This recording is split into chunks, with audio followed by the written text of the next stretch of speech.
that trust is not achieved through a middleman, it's achieved through collaboration and through cryptography and security. So this thing is a big collaboration. There is some crypto in the DNA of the birds that gives it some rules. Like a big one is don't bump into anybody else. And scientists that have studied this have never seen an accident.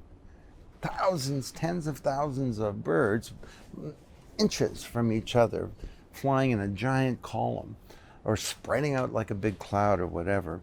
The murmuration has a great interdependence as well.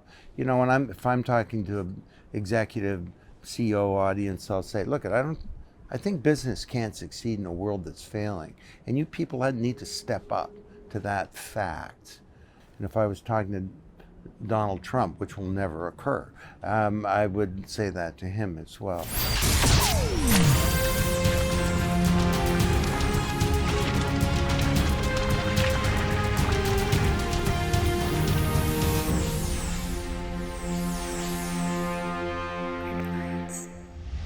If you want to learn, play, and earn Bitcoin by just having fun without spending a single pence dime wherever you're on the planet, download the Swissport Community app. You have the links here below. You have the QR code as well.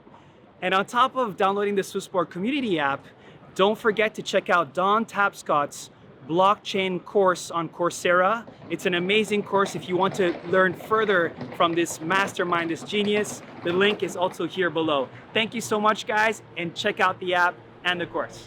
Dear crypto community and blockchain buddies across the globe, welcome back to season 2 of Cryptonites, the No BS blockchain channel built with the community and for the community.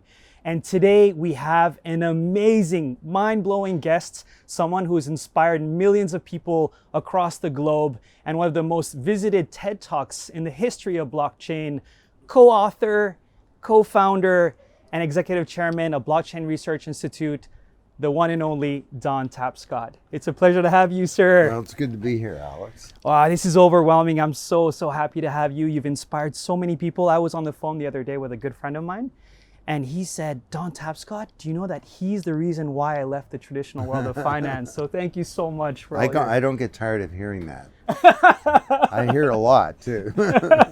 I'm sure you've moved many people. And speaking of your TED Talk, which was an amazing success, and what I love about you, Don, is the fact that you can take complicated things and explain them in a very simple way for everyone to understand. And for me, that's a definition of intellect. But if I can start off by quoting one of the things you said in your TED Talk for the viewers out there, you mentioned that the technology most likely to have the biggest impact on society in the next decades would be the blockchain. Mm-hmm. So if you don't mind, sir, elaborating a little bit on what you said here. Well, I've been at this for 40 years now. I began in Bell Labs in Canada in the 70s.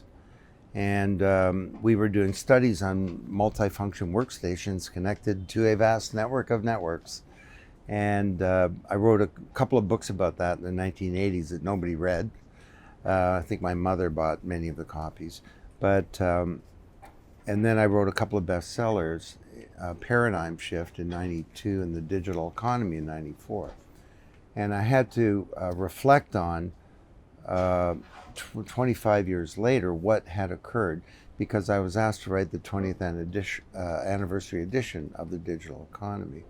So I started thinking about the changes that had happened, and we'd gone through mainframes, mini computers, PCs, the internet, the web, social media, the cloud, the mobile web, big data, and so on. And I came to the conclusion that we were entering a second era of the digital age, where technology is infusing itself into everything, the physical world, our bodies, where you have technologies that do things that they weren't programmed to do, machine learning.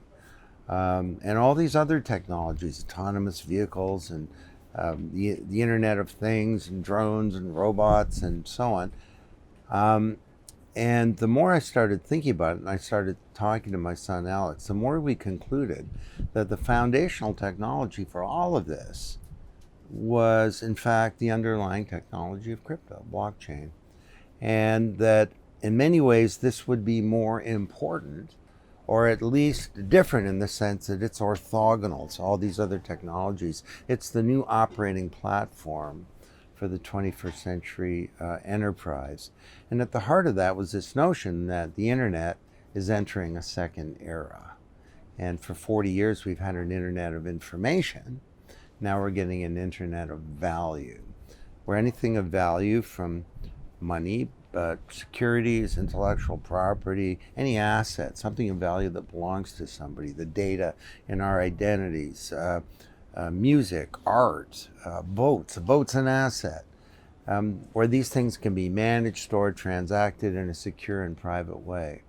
And where trust is not achieved by a middleman, it's achieved by cryptography and collaboration and some clever code. So that's sort of the way that we think about this. It's not some interesting new technology. It's much more profound. That's an amazing answer. And speaking of which, you just mentioned data and control of data. And I know that's something that you really care about, and you mentioned it as well in your TED Talk. As you know, millennials and new generations are a little bit more sensitive about data, maybe perhaps compared to me, where I'm like, it's okay, you can have my data if it helps me. But could you elaborate a little bit more, Don, on data ownership, responsibility, and how blockchain can transform this specific? Well, the way that I've been describing it, it may be a little hyperbolic, is that we have entered over the years this new era of digital feudalism. And under the feudal system that surrounded the world prior to capitalism, you didn't get paid a wage. You were tied to some land, and you worked the land, you developed produce, and then the landlord took most of it away, but you got to keep some. And today the new asset class is not vegetables, it's data. And we all create this data, and the virtual Alex knows more about you than you do, you know, because you can't remember what you bought a year ago, said a year ago, what your exact location a year ago, or what medication you had, or what diagnosis you had, or what score you got on a test, or whatever. And the trouble is that this virtual you that represents your identity is not owned by you, it's owned by these digital landlords. You create the data that constitutes your identity, but they expropriate it and you're left with a few cabbages. And this is a big problem in ways more than people think. Like, first of all, it means that you can't monetize the data. This is the new oil. You create it, but you get no value from it. Secondly, it means that you're going to be hacked because they keep all this data on central computers. Thirdly, you can't use the data to plan your life. Imagine how all that data would be helpful in planning your job, or your travel, or your health, or your education, or consuming, whatever. And the big one is that your privacy is being undermined. And, you know, people say to me, well, Don, privacy's dead, get over it. And I don't agree with that view, because to me, privacy is the foundation of freedom. And all this data represents our identity. We need to get it back so that we can manage it responsibly for ourselves. So the way to do that is to have a self-sovereign identity in a blockchain. This thing moves around with you. It's part of your wallet. And it's in a black box, and it's sweeping up all this transactional data, this health data, locational data, everything. And it won't be too far when it's capturing real time your heart rate, your blood pressure, and your epidemiologic, or your reactions to all kinds of things, your emotions, whatever. And it's private for you. And you can use this data to better your own life. So this, to me, is one of the most powerful ideas in the whole blockchain kind of crypto world of a self-sovereign identity. We're at the Blockchain Research Institute, we're spending a ton of time on this topic. It's a very fascinating topic. And speaking of all the amazing research that you guys produce at Blockchain Research Institute, is privacy one of the most common requests that you're getting? Because obviously some exchanges, some countries, they ban privacy coins or other blockchains that allow private transactions. Do you see a strong use case for this privacy? Well, there's a role for things being private. Doesn't mean you're a criminal, people say, well, if you got nothing to hide, you know what? I have plenty of things that I don't want to divulge to the world. And for sure, I don't want to divulge to governments who might, we think the governments are always benevolent. Well, that's just not true. In some countries, the government is your biggest danger. And you have a democratic government one moment, and you never know what you have the next moment. And also, what does it mean for corporations to have perfect information about you? They already manipulate us to do all kinds of things. And sometimes, we just want to do things that are private. Maybe a woman in Saudi Arabia wants to subscribe to a magazine that she really shouldn't be reading as a woman because it talks about professional development or something like that. So now I've been at this a while, and it's exciting to see an idea whose time has come. You may not know, but I wrote the book, I co-authored the book in 1996 called Who Knows? Safeguarding Your Privacy in a Networked Age. Now that was another one where mom came through for me big time. But because people would look at me and they like, safeguarding? I don't get it. Like, what's the big deal? Well, now people are starting to get it. And they're not getting it because of some big conceptual thing that I'm saying.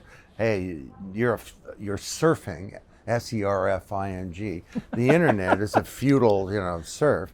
They're getting it because they start to see that this data not belonging to them becomes seriously problematic in all kinds of very concrete ways. And if you're living in a country with a social credit score or something like that, that's a really big problem. You don't pay a parking ticket and for some weird reason your kid didn't get into a good school. Or worse, you do something like go on a demonstration and all of a sudden you've lost your passport. So this is a basic right, and we need to fight hard to defend it. And I'm optimistic that we're finally seeing a turn in attitudes about this. That's fantastic. So eloquently put and so easy to understand. Don, there's one thing I remember in Geneva. So you were there earlier this year, I believe in January, and I remember seeing you on the stage, and I won't spoil it, but you had images of birds flying together. And a lot of people kind of question decentralized leadership and decentralization as a movement because they say that you always need like one point of authority to make the decisions in case there's chaos. You always need one leader. The jungle works like that. And I would love to hear more about what you communicated in Geneva because that was such a powerful message that you had. The idea is, it's called the murmuration. And it's what happens with starlings. Like fish come in schools, bees come in swarms. Starlings in the moors not far from here, near Oxford, Broadmoor and so on, they come in something called a murmuration. It refers to the murmuring of the wings of the birds. You have tens of thousands of starlings that are out throughout the day doing their starling thing, foraging for food and so on. And at night they come together and they create one of the most spectacular things in all of nature. Just Google it. If you want to Google one narrated by me, like from 15 years ago, go macro Wikinomics murmuration. And that was kind of pre-blockchain when I was exploring this idea about distributed power and leadership. And anyway, the point is that the murmuration has a function. A number actually, but a big one is it warms the birds up for the cold night ahead, but the big one is that it protects the birds from predators. So you can see this thing sort of swirling up like a giant tornado, and then a lightning rod. It goes into the sky and then it comes swooping down. It's chasing after a hawk 25 times the size of a starling, and all these little tiny birds are terrifying this hawk, and it's just taking off afraid of the power of the little birds.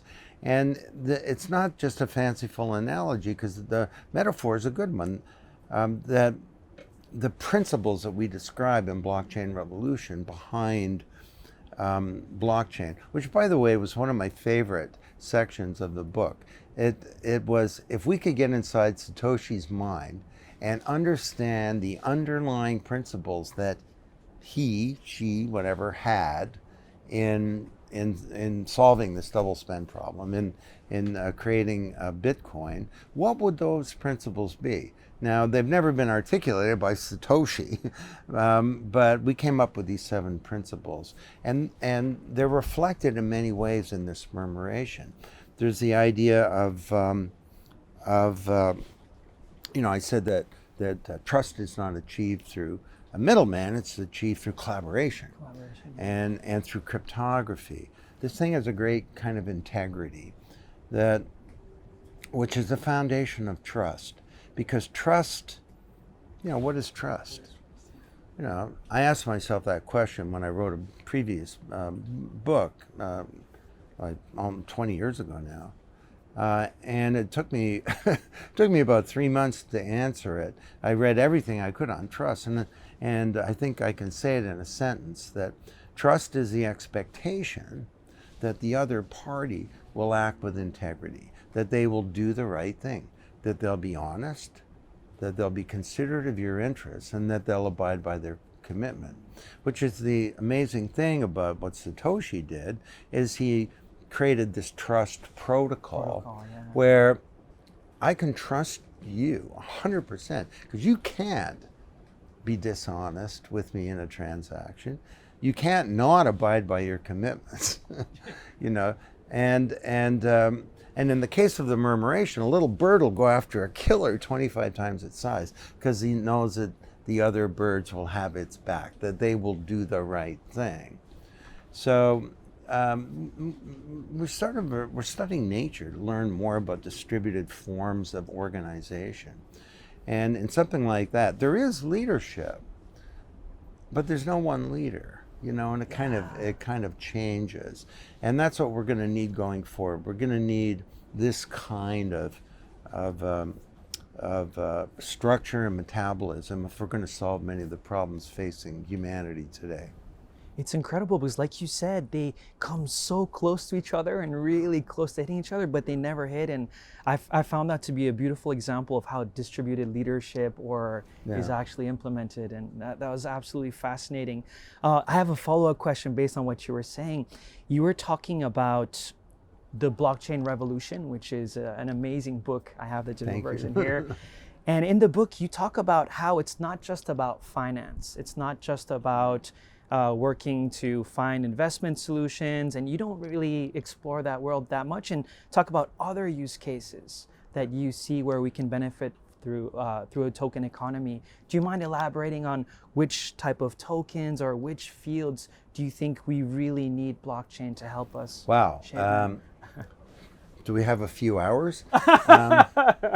Well, let me just say one thing about the financial industry. Like, it all kind of started there, because it's sort of about money and it's about value, and that's the industry that is the first up to be an intermediary to deal with all this stuff in society. And there are huge changes underway in that industry, and we've spent a lot of time studying them, but they were only one chapter of the book. Now, Alex Tapscott, I don't know if I'm giving away secrets here, but he has a new book coming out in a couple of months about the reinvention of the financial services industry. Can't wait. And it's a beautiful, beautiful piece of work that is very profound. And this is his world, so he decided, I'm going to focus in deep on this and try and bring some clarity. But you mentioned like crypto and crypto assets. So let's talk about that for a sec, because right now, there's a lot of confusion about this, and why in the new edition of Blockchain Revolution, we wrote a long foreword. It's like 25,000 words. It's like a third of a book. And this was one of the issues that we wanted to clarify, that we're in the early stages of the digitization of assets, unlike has never happened before. And it started with currencies, and where the token represents some money or a currency. And that's great, we've got Bitcoin, all kinds of other currencies. And the amazing thing about Bitcoin, as Alex says, is that it works. Yeah. And it's secure. Now, I don't know if you saw, but John Oliver on late night TV had some fun Yes. with analogy. With a chicken? Yeah. I said, look you're going to have trouble hacking Bitcoin because it's a highly processed thing. It's sort of like turning a chicken McNugget back into a chicken. And I thought that was I said, someone will be able to do that someday, but for the next while, it's going to be tough. So he got a hold of that analogy, and he had a lot of fun with it. He says, man, that chicken would be bleeped up, if it came back. The things I saw, baka, baka. My body is whole, but what of my soul? But anyway, but currencies are just one kind of token. So we've got tokens that are platform tokens, like what exists on Ethereum. Ether is not really a currency. It's more a token that enables smart contracts to work and to be constructible. But then you have securities tokens that represent securities, and all stocks and bonds and swaps and everything else will become tokens. So we had an ICO. I don't like that term so much, but a token generation event that last year they raised over $1 billion. There was no stock market, no stock, and no investment bank. So the really smart leaders of exchanges right now know that, of traditional exchanges, know that their role is going to change quite dramatically. But then you got other stuff. You got natural asset tokens. Like I'm involved in this thing called CarbonX.ca, where we're tokenizing carbon credits.